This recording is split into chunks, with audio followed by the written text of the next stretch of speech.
लोक मान संग्राम करथांती जेतबेले सुजोग मिले शपथ पाठ उत्सव तांको पई सर्वोपरि आम समस्तंग पई ये गोटे बहुत बड़ खुशीर दिन जो थे पवित्र गृह को आसबार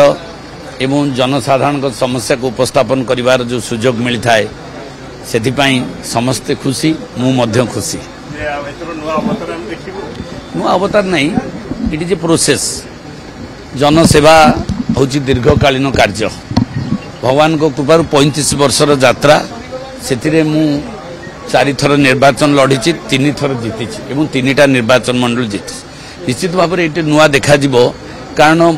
82 मसीह भारतीय जनता पार्टी तैयारी होता 2024 पूर्ण बहुमत रे सरकार होगा जाऊँगी जड़े सदस्य निश्चित भाव में बहुत नुआ व्यवस्था देखिए आपण माने नुआ कार्यक्रम देखिए जहाँ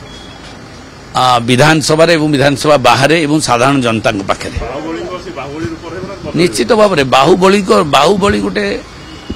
अन्याय विरुद्ध लड़वा लोक समस्या को समाधान करने जो भूमिका सेटा हूँ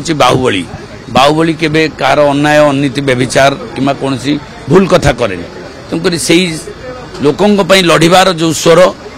पिला बेले थिला आज भी अच्छी मला पर्यंत रही।